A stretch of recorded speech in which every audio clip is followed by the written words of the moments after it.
Manager ni Janine, pumiyok sa pagsasama ng Ekonin sa Tokyo, Japan.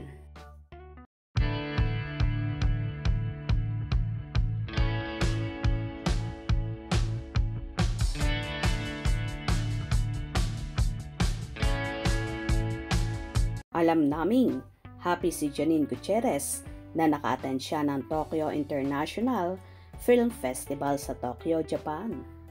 Nung napahayagan si Janine ang production ng Lavender Fields na makapunta ng Venice, Italy para sa Venice International Film Festival noong September para sa world premiere ng pelikulang Phantos Mia, ay nabanggit na niya sa amin ang tungkol sa Film Fest sa Tokyo.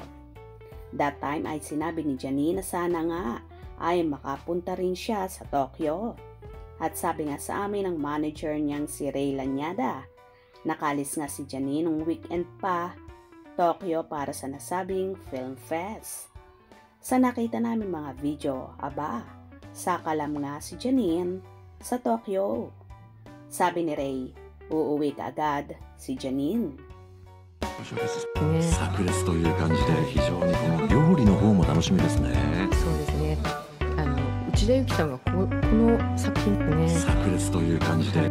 Pero nang tanungin namin si Ray kung sino ang kasama ni Janine sa Tokyo, hindi raw niya alam. Teka, hindi kaya sumama si Jericho Rosales kay Janine sa Tokyo?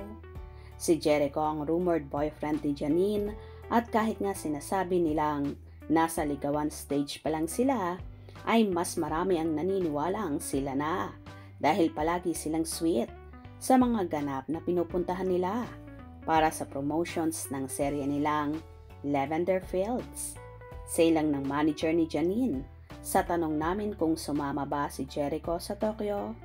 Tatanungin ko ha, hindi ko talaga alam.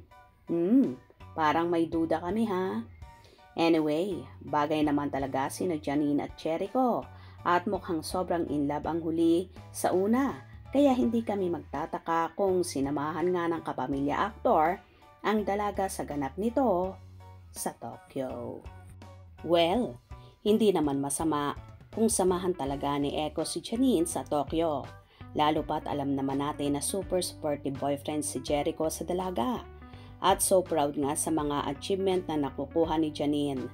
Isa nga si Eko sa so happy para sa actress at andyan talaga ang support system nila sa isa't isa.